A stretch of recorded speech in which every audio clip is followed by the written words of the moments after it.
Welcome to Bible in a Year with Scott Purcell. I'm so glad you're joining me. This is a daily reading of portions of the Bible, following a plan that will include the entire Bible in a year. And now, let's open the book and begin our readings. This is the reading for day 93. If your reading is aligned with the calendar year in a non-leap year, this is for April 3rd, or in a leap year for April 2nd. The Old Testament reading is from Numbers 35 and Numbers 36 through verse 12. Numbers 35. Yahweh spoke to Moses on the desert plains of Moab, beyond the Jordan across Jericho, saying, "Command the Israelites that they give to the Levites from the inheritance of their property cities to live in. And you will give to the Levites pasture land all around the cities. The cities will be theirs to live in, and their pasture lands will be for their domestic animals, for their possessions and their animals. The pasture lands of the cities that you will give to the Levites will extend from the wall of the city to a distance of 1,000 cubits all around. You will measure outside the city the eastern edge 2,000 cubits, for the southern edge 2,000 cubits, for the western edge 2,000 cubits, and for the northern edge 2,000 cubits, with the city in the middle. This will be for them the pasture lands of the cities. All the cities that you will give the Levites will be 6 cities of refuge, to which the killer can flee. In addition to them, you will give 42 cities. All the cities that you will give to the Levites will be 48 cities, them with their pasture lands. And the cities that you will give from the property of the Israelites, you will take more from the larger group and less from the smaller group. Each of them will give according to the portion of their inheritance, according to the portion that he inherits. Yahweh spoke to Moses, saying, "Speak to the Israelites, and say to them, when you cross the Jordan into the land of Canaan, you will select for yourselves cities for your cities of refuge, that a killer who has killed a person unintentionally can flee there.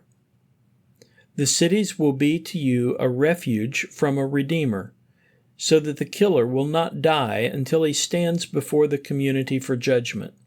The cities that you are to give will be your 6 cities of refuge. You will give 3 cities across the Jordan and 3 cities in the land of Canaan. They will be cities of refuge. To the Israelites, to the alien, and to the temporary resident in their midst, there will be these 6 cities as a refuge to which anyone who unintentionally kills a person may flee. But if he hit him with an object of iron so that he dies, the killer must surely be put to death. And if he hit him with a stone in the hand by which he will die, and he does die, he is a killer. The killer must surely be put to death. Or if he hit him with a wooden object by which he will die, and he does die, he is a killer. The killer must surely be put to death. The blood avenger himself will put the killer to death. He must put him to death when meeting him. If he shoves him in hatred, or he throws something at him with intention and he dies, or if he hits him in hostility with his hand and he dies, the one that struck him will put to death the killer when meeting him. Or if in an instant he shoved him not in hostility, or threw something at him without intention, or with any stone without seeing it dropped on him so that he dies, while he was not seeking his injury, then the community will judge between the striker and between the blood avenger according to these ordinances. The community will deliver the killer from the hand of the blood avenger, and the community will restore him to the city of his refuge to which he fled, and he will live there in it until the death of the high priest who was anointed with holy oil. But if the killer surely goes out of the territory of the city of his refuge to which he fled, and the blood avenger finds him outside the territory of the city of his refuge, and the blood avenger kills the killer, he will not be guilty of blood, because he must live in the city of his refuge until the death of the high priest. But after the death of the high priest, the killer will return to the land of his property. These things will be as a decree of justice for you, for your generations in all your dwellings. If anyone kills a person, the killer will be put to death according to the testimony of witnesses. But someone cannot die on testimony of one person. Also, you will not take a ransom payment for the life of a killer who is guilty of death. Indeed, he must surely be put to death. You will not take a ransom payment for the one that flees to the city of his refuge, so that he may return to live in the land before the death of the priest. So you will not pollute the land in which you are, because blood pollutes the land. And no atonement can be made for the land for the blood that is poured out on it, except with the blood of the one who poured it out. You will not defile the land on which you are living, because I am living in the midst of it. I am Yahweh. I am living in the midst of the Israelites. Numbers 36. The leaders of the families of the clans of descendants of Gilead, the son of Machir, the son of Manasseh, of the clans of the descendants of Joseph, came near and spoke before Moses and before the leaders of the families of the Israelites. And they said, Yahweh commanded my Lord to give the land by lot as an inheritance to the Israelites. And my Lord was commanded by Yahweh to give the inheritance of Zelophehad, our brother, to his daughters. But if they become wives to one of the sons from another tribe of the Israelites, their inheritance will disappear from the inheritance of our ancestors, and it will be added to the inheritance of the tribe to which they belong. The lot of our inheritance would disappear. When the Jubilee of the Israelites comes, it will be added to the inheritance of the tribe to which they belong, and their inheritance will disappear from the tribe of our father. Then Moses commanded the Israelites by the command of Yahweh, saying, The tribe of the descendants of Joseph is right regarding what they are speaking. This is the word that Yahweh commanded the daughters of Zelophehad, saying, Let them marry whomever they like, only they must marry from within the clan of the tribe of their father. Thus an inheritance of the Israelites will not go around from tribe to tribe. Rather, the inheritance of each tribe of his father will remain with the Israelites. Every daughter who possesses an inheritance from the tribes of the Israelites will marry one of the clan of the tribe of her father, so that the Israelites will possess the inheritance of his ancestors. Therefore, an inheritance will not go around from one tribe to another tribe, because the tribes of the Israelites will each hold to their own inheritance. Just as Yahweh commanded to Moses, so the daughters of Zelophehad did.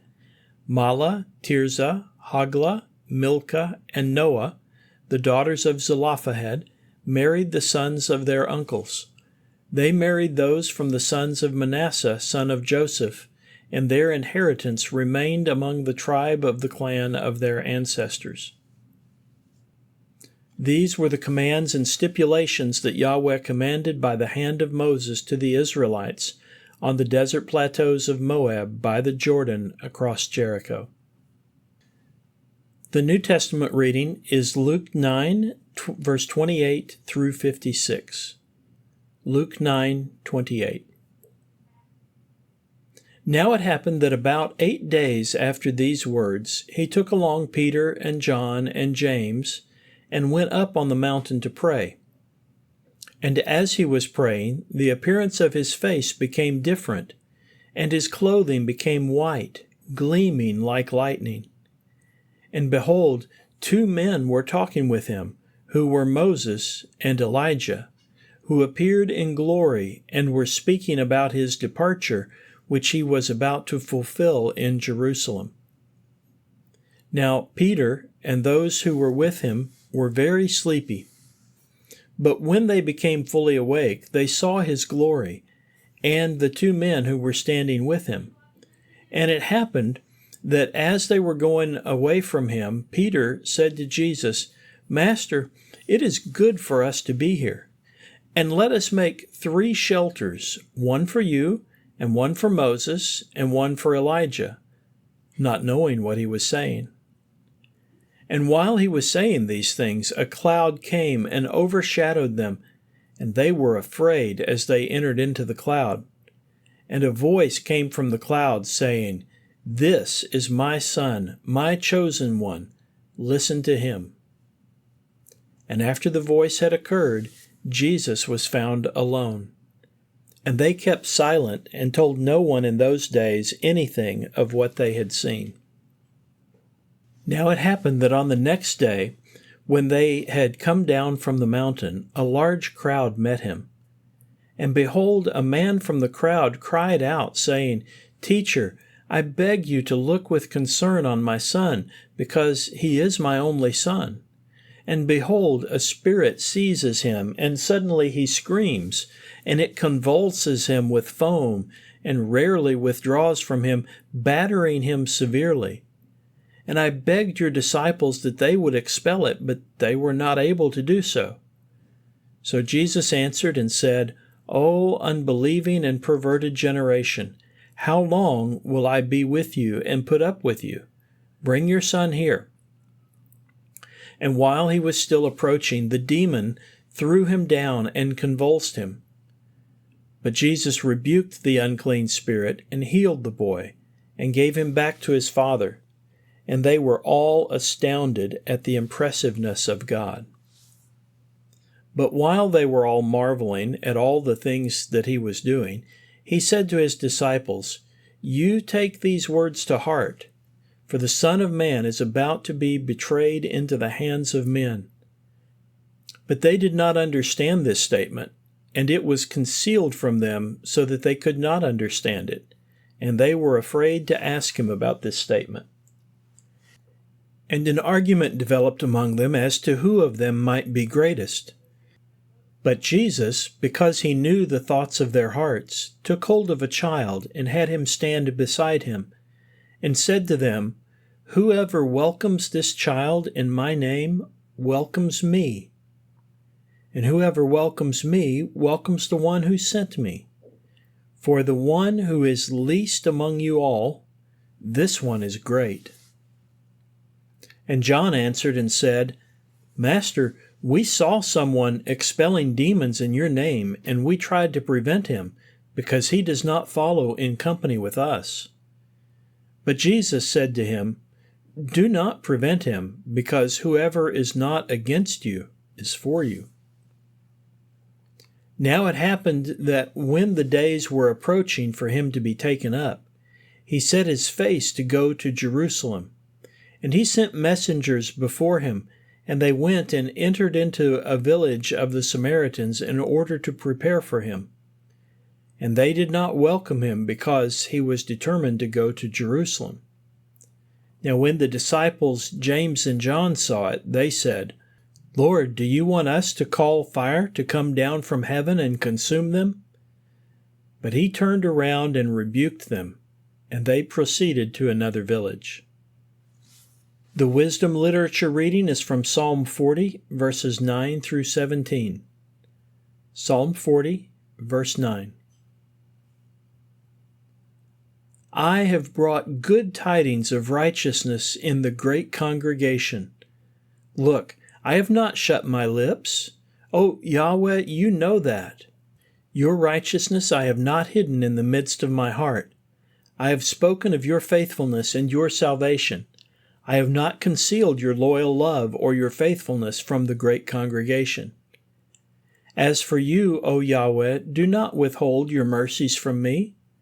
Let your loyal love and your faithfulness continually preserve me. For evils without number have encompassed me. My iniquities have overtaken me, so that I am not able to see. They are more than the hairs of my head, and my heart fails me. Be pleased, O Yahweh, to deliver me. O Yahweh, hurry to help me. Let them be shamed and abashed together who seek to take away my life. Let them be repulsed and humiliated who desire my harm. Let them be appalled because of their shame, those who say to me, Aha, aha. Let them rejoice and be glad in you, all those who seek you.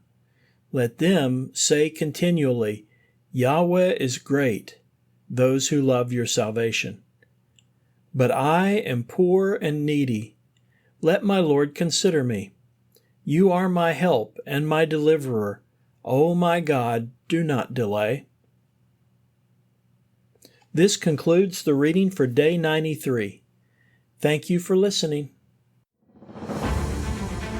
These daily readings are made possible by your generous support of the Global Outreach Ministry of Scott Purcell. To partner with us and enable this work and others like it, please visit huttobible.com/give and select Go Pastor Support from the fund list. You can also sign up for ministry updates at scott-purcell.epistle.org/subscribe. Both of those links can be found in the podcast description. Thank you for helping us share God's Word.